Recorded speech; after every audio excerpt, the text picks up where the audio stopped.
Kriti, beta, start recording only when the class starts. Ma'am, I can edit all these stuff. If we start after the class now, most of the things get like they don't get recorded.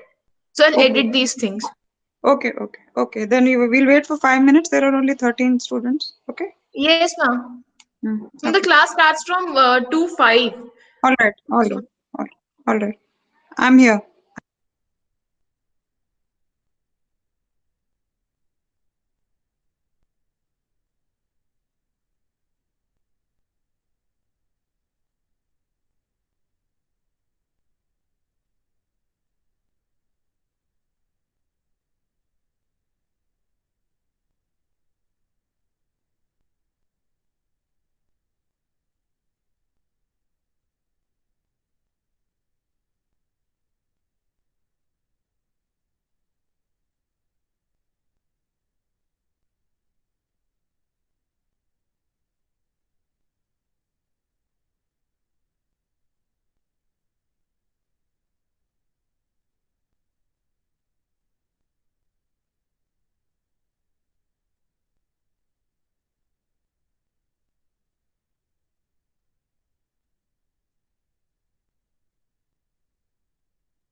Ma'am is not audible properly.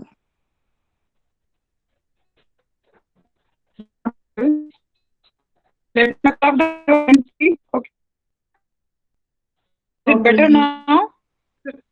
Is it now? Good. Good. Free. No, ma'am, it's still taking. Okay, I'm going to try to go out because there is a power cut here. Okay, I'm on mobile data, so I'll try and move outside the house so that I may get a better signal there. Okay, so let's see. Let's see what happens.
Hello. Is it better now? Yes, ma'am, it is much Yes, better. ma'am. Alright, alright. I just moved outside. So, how many students have joined? I can't see it very Ma'am, clearly. How 50. many students have? Ma'am, 50. How many? 50 are 50, there. ma'am, 50. Okay. All right, all right. So we will start with the first topic today, that is classical realism. Okay, I'm keeping the video shut because I'm not too sure about the I am on mobile data, though I have data, but I'm not sure whether it will support the video or not. Okay, so I had shared Okay, with ma'am. okay, so I have shared with you people a document. This is a 14, I think it's a 14-page document, and this is the original reading of Hans Morgenthau. Okay, and this is one of the most important and the most fundamental theories of political science, of international relations. Just 1 minute, just 1 minute. I'll have to just give me a minute. Okay. Um, okay, if he starts barking, then I'll put him inside. Okay, so uh, let me give you a bit of a background on Morgenthau's dualism. Okay, now Hans Morgenthau was writing. He was writing when the Second World War was over, had just gotten over, and countries like America, they were facing a huge question. They were facing a huge, America, of course, had emerged as a strong power, but America, of course, had emerged as a strong power, but this whole concept of, having just had to face a huge world war, that had raised a number of questions in the mind of, scholars and practitioners of international relations. Now, what was that question? That question was basically how we can. Please prompt me if you're not able to hear me, okay? Kriti, am I audible? Preet, am I audible? Yes, ma'am. Yes, ma'am. Girls, am I audible? You, Yes, ma'am. Yes, ma'am. You're audible. I am Yes, audible. ma'am. Okay. So I was talking about Hans Morgenthau, and I was talking to you about the context in which he was writing. This was the post Second World War era. Okay. And the main question, remember, after the Second World War, there was a reorganization of the world. What do I mean when I say that there was a reorganization? Can somebody recall, one of you recall what happened after the Second World War? Suppose you just had to look at the world like a picture after the Second World War. What were the main elements of that picture? Can somebody come in here? Ma'am, the two power blocks, the emergence of the two power blocks in the global Just a minute. world, and then the Cold War politics also happened. Yeah, Cold War. What exactly was the Cold War all about? It was the division of the world into two camps. Which were these two camps? USSR and US. Yeah, but why? What was the basis of this division? Ma'am, It was ideology. capitalism versus communism and socialism. The Yeah. capitalism and the Western philosophy versus the communism and Yeah, socialist okay. philosophy. Okay, so these were ideological camps, okay? And the world was divided between these two camps. And obviously, even in America, the main focus of international relations was thus national interest. Okay, these two words, national interest, became very important. If you look at the very term realism, what do you understand by the term realism?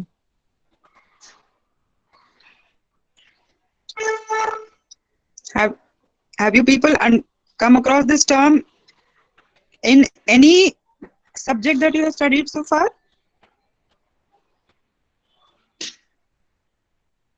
No? Okay, what do you just intuitively understand by the term realism? Intuition. Arey, there is a word in front of you. Ma'am, Hmm. ma'am, Which is something more that is near- real, eliminating the imaginative and other concepts which are not So present what but is real? cannot be seen. Ma'am, So what is according real? to Is me, there? I think realism is pragmatism, where you just accept the situations and you try to deal with those situations in whatever happens. That is being realistic or rational, as we say in the normal language. Hmm. Okay, you use the term pragmatism. I think what you meant was pragmatic, because Yes, pragmatism ma'am. is another way of looking at philosophical positions altogether. Okay, let me give you an example. Let me just start by explaining to you the meaning of the term realism, because Morgenthau's theories are called classical realism. They are classified as realist theories. Okay, so let me begin by giving you a small example. There is a pen lying in front of you. Okay, there is a pen lying in front of you. Describe it. Let's see how many of you can describe it. Describe the pen. Come on. Come on, come on. Ma'am, we would talk about where it is lying, the color of the pen, and what are the main features of it. Is it a blue pen or a black pen? And all those sort of things. Okay. So you're realist. Okay? Yes, ma'am. Because you are observing certain things and you are giving your theory on the basis of the data that you have observed. Black pen or blue pen, you will probably describe its length, you will describe the color of its body, you will say whether it's made of plastic or it's a gold tipped pen. Okay, Okay. Now suppose you are a poet or a writer. Now describe the pen.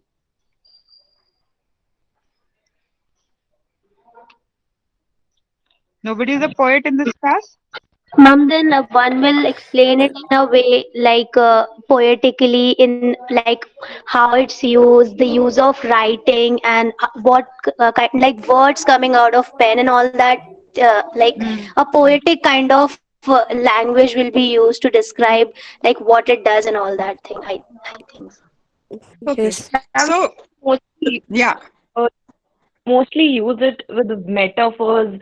Try to describe it with metaphors, like it's ink with some river flowing or something like that. Okay. Mostly, Beautiful. Hmm. yeah. So mostly metaphors. Poets tend metaphors and compare real things with their imagination and put it in their imagination. Okay. Okay. So you will, as a poet, you're not going to focus on what your eyes can see, but you're going to focus more on feelings, and you're also going to focus on what the pen should ideally do. Yes or no? It should it should be writing to you poems of friendship. It should be writing to you poems of peace, whatever you're inclined towards. Now that is your perception of the pen in the second instance is based on ideas. Okay? So that is called idealism. Now do you see the difference between realism and idealism?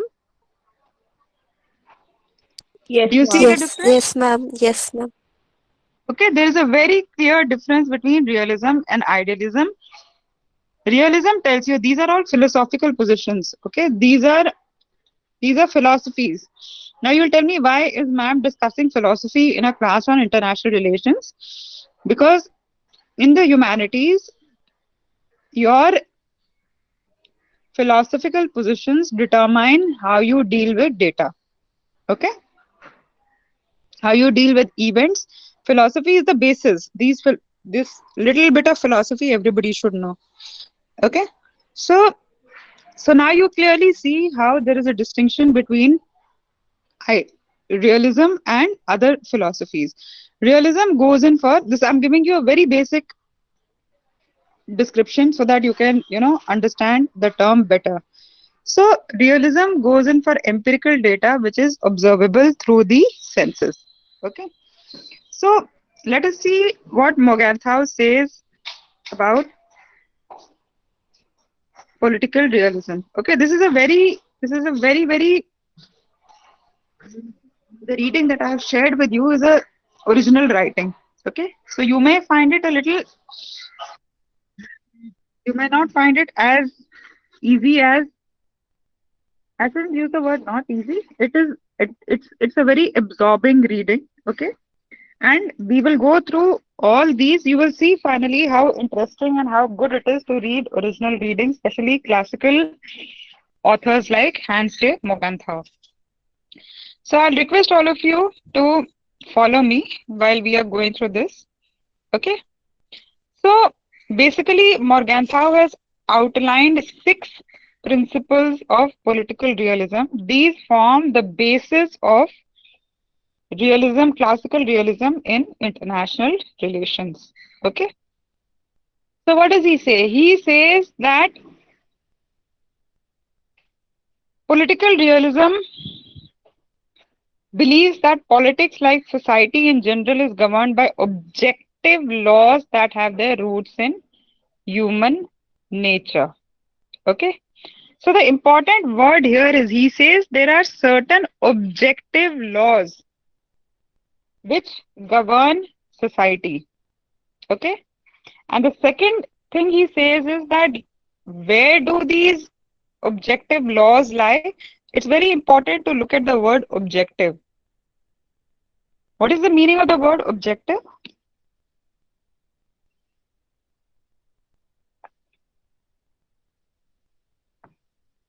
Girls, what is objective? Something that is Or based on facts. just a minute, I Something think that is I'm not able to hear you. Just a minute, I think I'll have to turn the speaker on. Yes. Come again. Ma'am, something that is real, that is real, not imagined, like which is Yeah. real life. Objective It is, appears same to everybody. yeah, objective is something that you are perceiving, With but an object.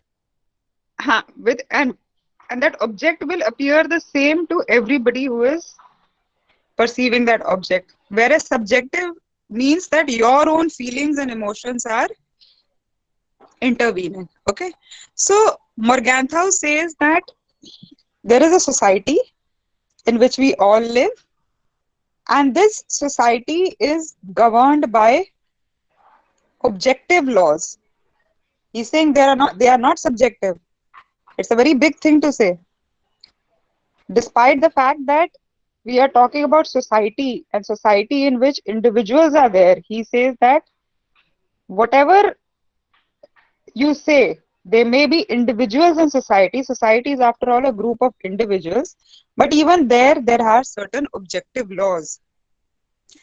And these objective laws are rooted in an understanding of human nature. Okay?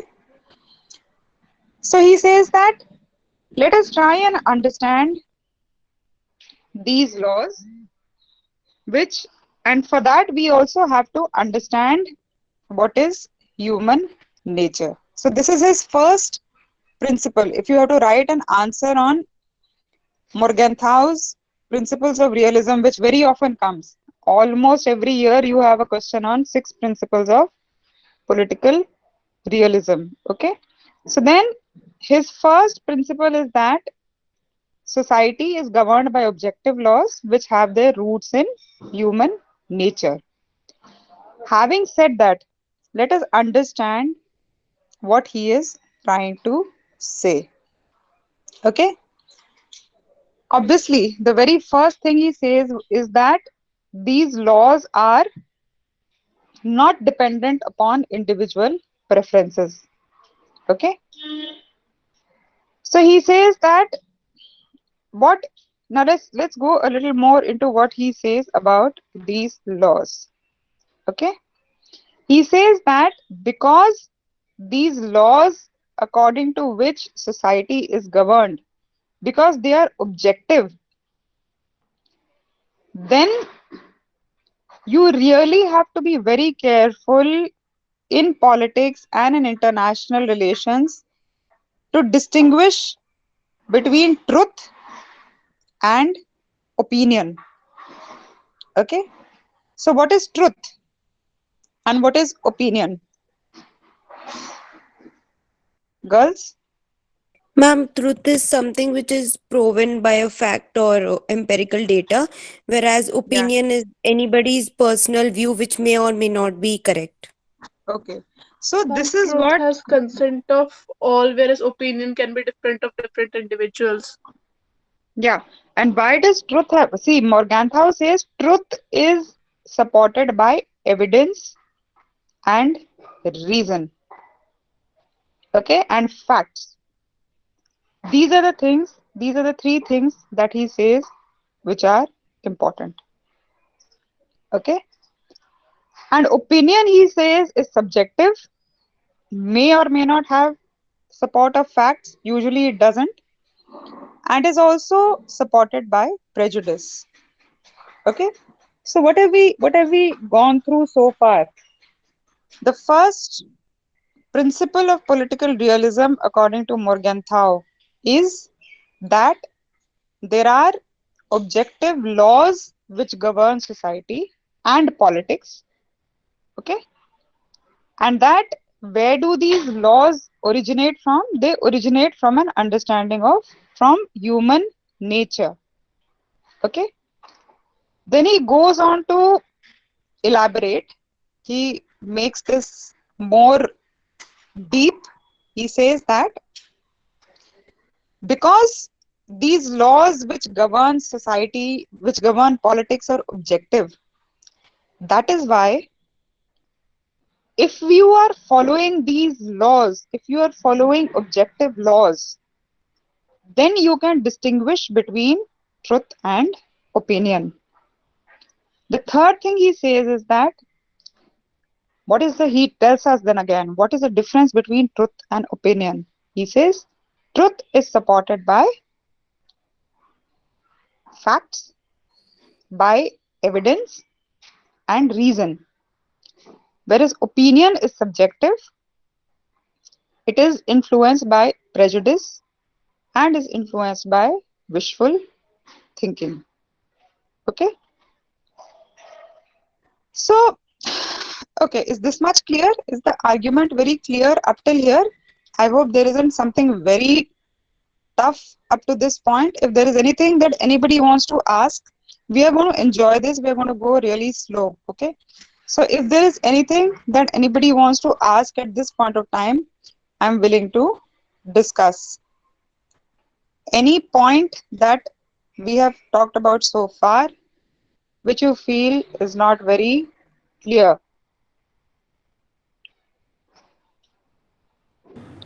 No, ma'am, I don't think so. ठीक है. It's clear. Okay. Okay. Excuse me, ma'am. Yeah. Ma'am, Tell me. ma'am, he talks about objective laws. So, ma'am, how do we determine what these objective laws are that society decides upon? Yeah, we will come to that. We will come to that. He has elaborated what these objective laws are. In the next few lines only, he says that let us first understand where these laws are based.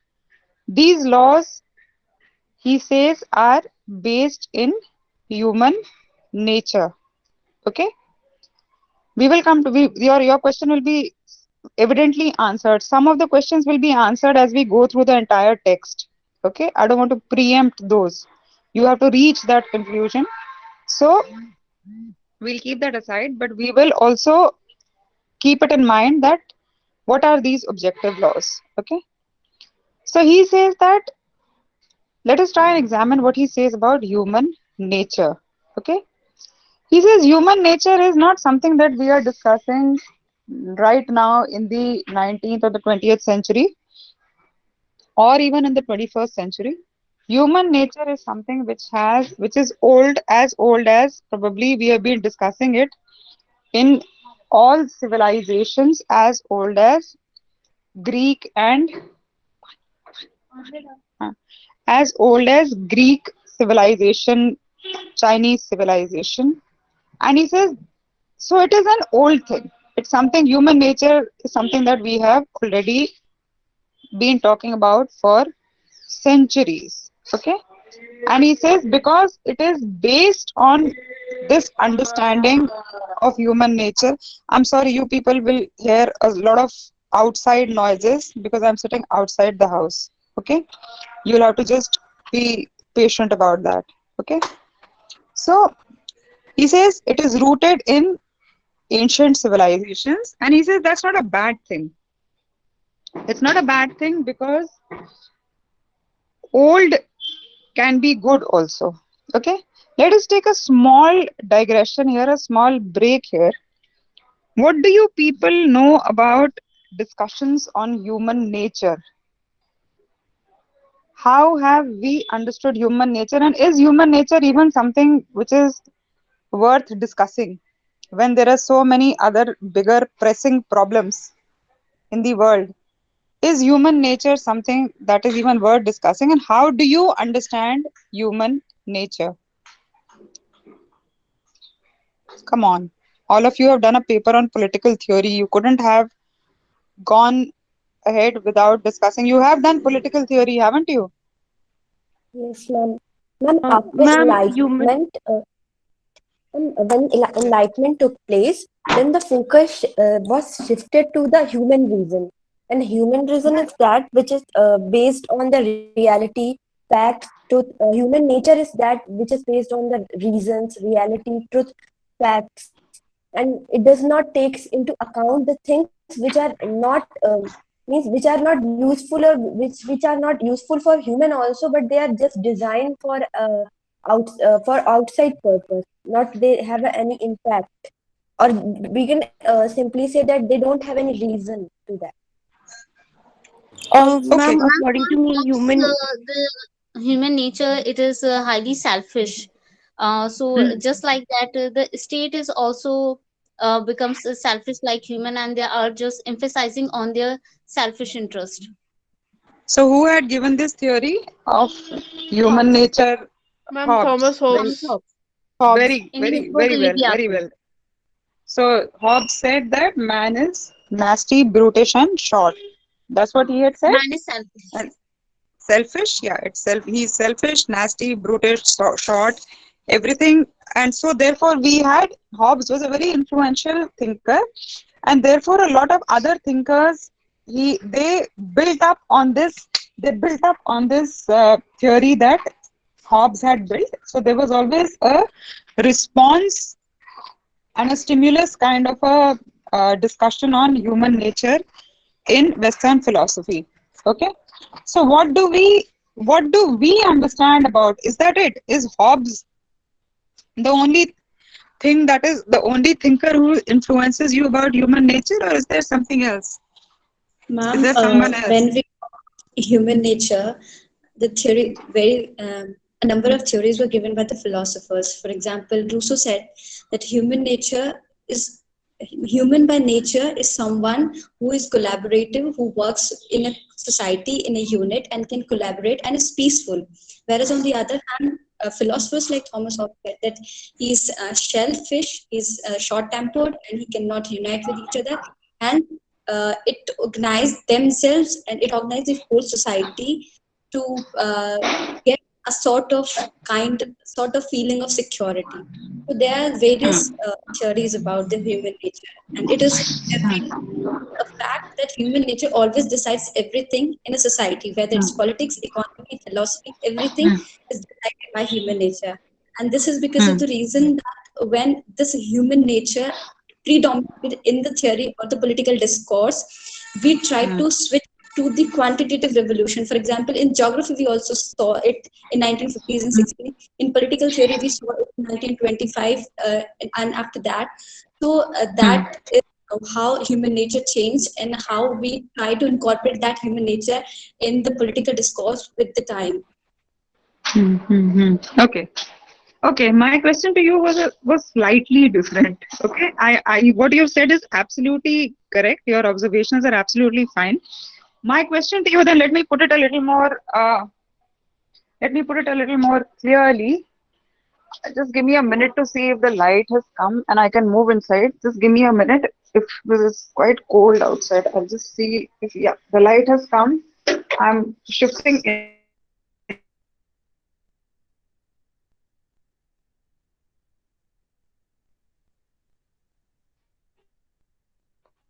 Hello, am I?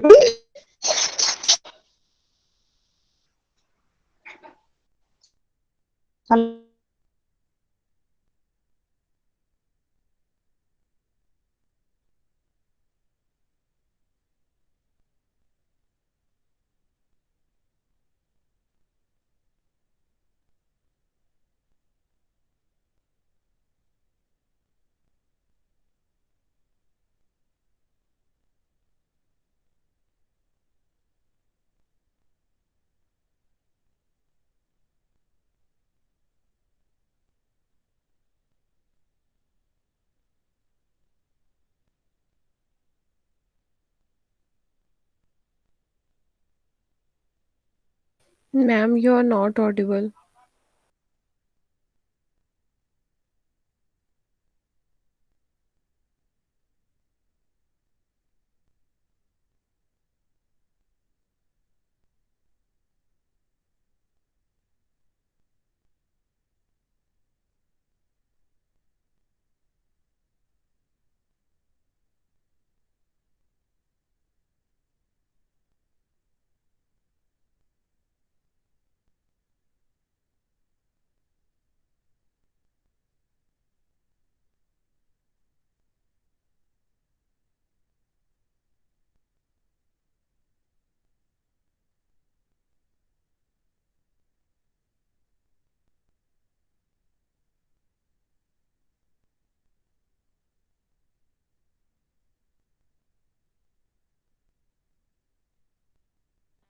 Okay, I'm sorry for that slight disconnection because it was because I moved from outside to inside. Am I audible now?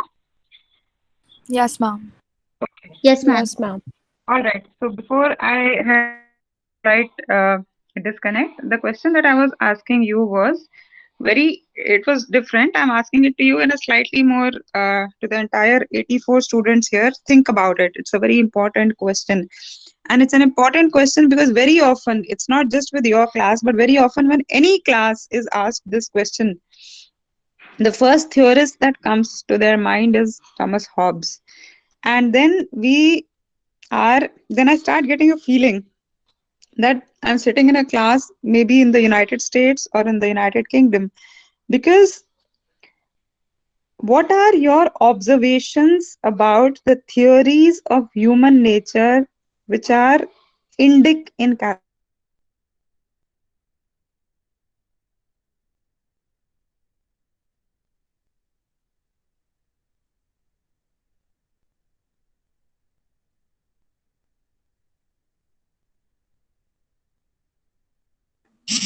Ma'am, you are not audible.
Ma'am, you are not audible at all.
Yeah, there's a huge network problem here. I'm sorry.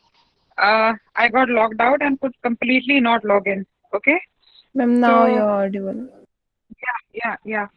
So these are the problems of online teaching, but never mind. Okay, so the question that I had asked you was, and it must have given you all this logging in, logging out, must have given you 5 to 7 minutes to think about it.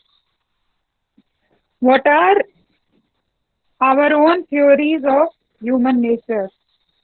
Okay, because clearly I don't remember when I got logged out. So before I got logged out, I was speaking into this device and I was telling you that Morgenthau does not go into a discussion on human nature. He just says that whatever China, India, and Greece have said about human nature, they are these principles, these thoughts are eternal, and therefore, just because they are old, we do not say that they are not useful. My question to you is whenever we start talking about human nature, we only talk about Hobbes, Locke, Rousseau, right? So, why do we not talk about what about human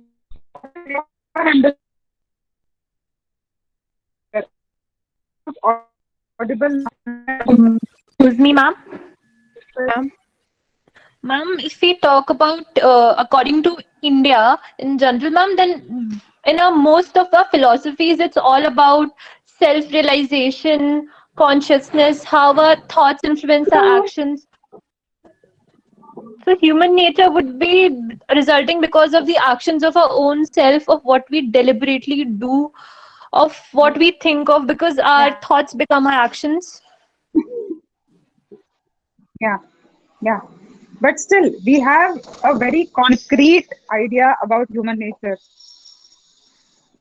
All of us belong to this civilization where we are, whatever religion we may belong to. We may, in this class, we may be Hindus, Sikhs, Muslims, ma'am, Christians.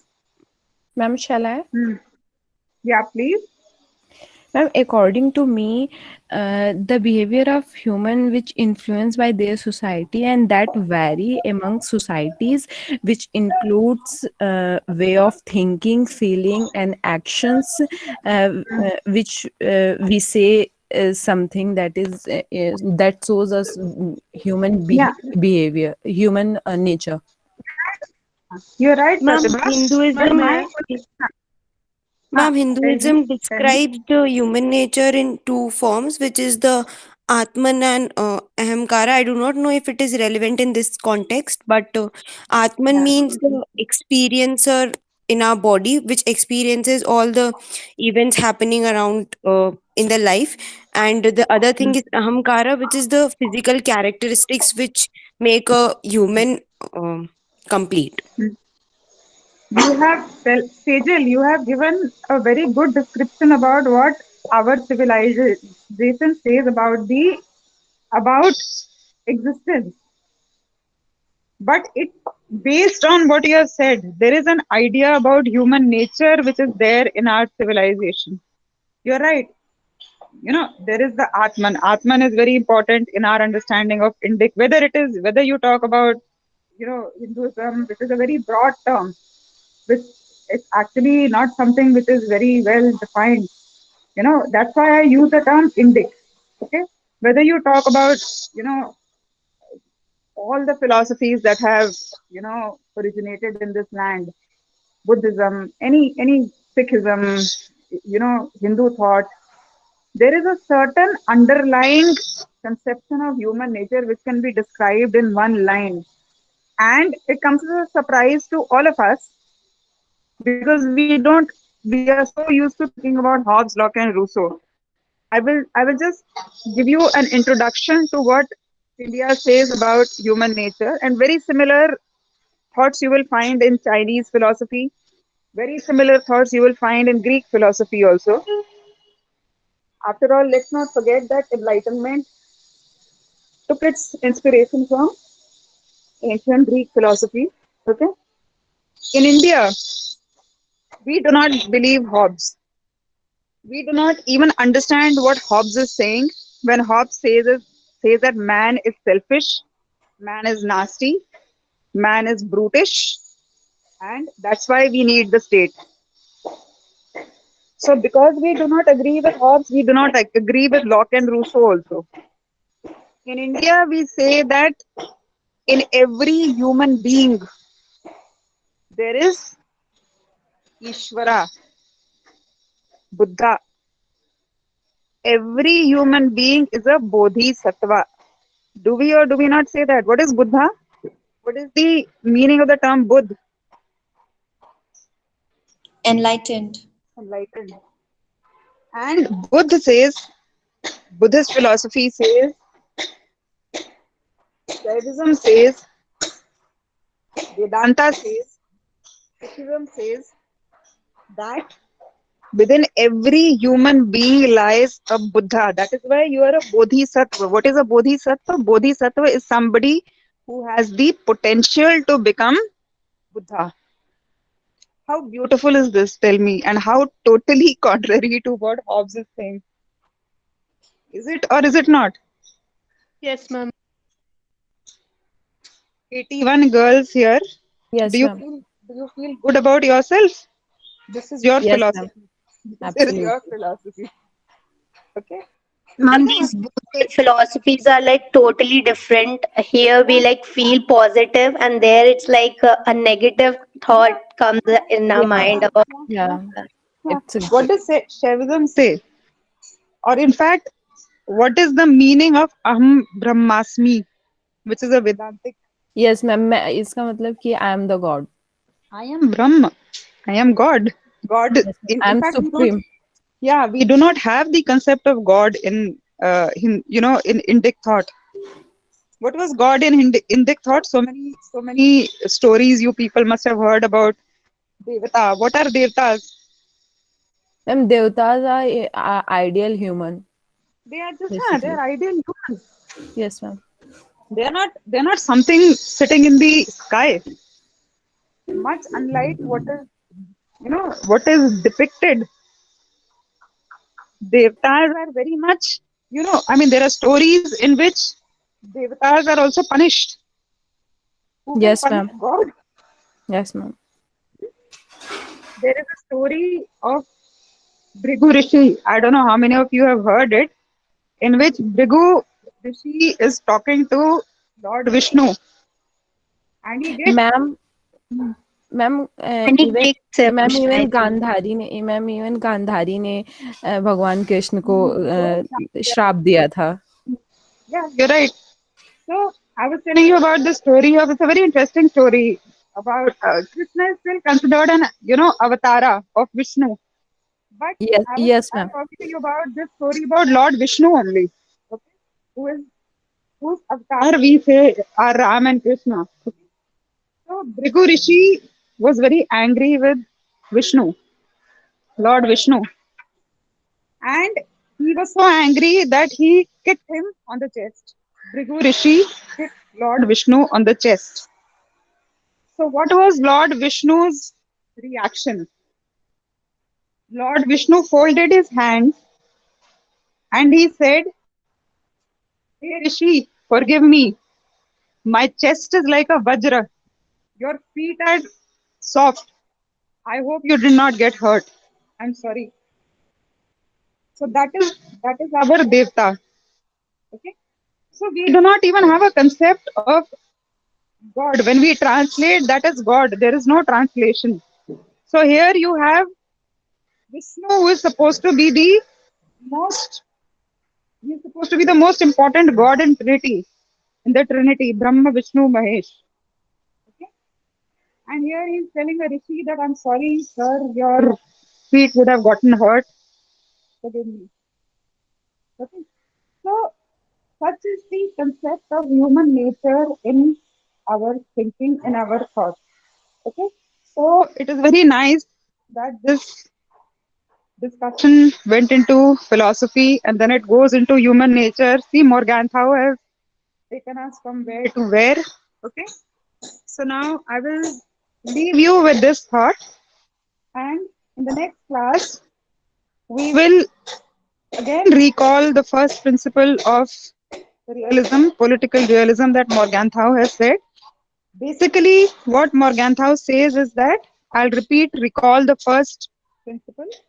He says that politics, like human society, is governed by a set of objective laws which are based on an understanding of human nature.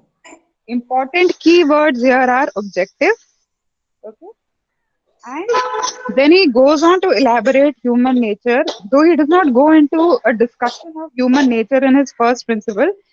He just puts it aside. He says that human nature is what China, India, and Greece have been discussing all these years. And we will accept it as it is, because there are so many different concepts of human nature that have come up from these philosophies. We will not reject them because they are old. Rather, we will accept them because they are old. And then the we have discussed the first principle is that he goes on to say that we have to be very clear. Oh, we did discuss it. He talks about the difference between truth and opinion. And he says we have to stick to objective facts. Basically, when we are trying to understand realism, we have to stick to objective facts. Is this much clear? Are we clear Yes, about ma'am. this? Okay. Can we call it a day then? Yes, ma'am. Can we say goodbye to each other then? Yes, ma'am. Yes, ma'am. Next class, I will try to switch on the video if we have a good connection. Okay, so that our recordings can be also of a better quality. And Kriti, please do upload this on our YouTube channel so that everybody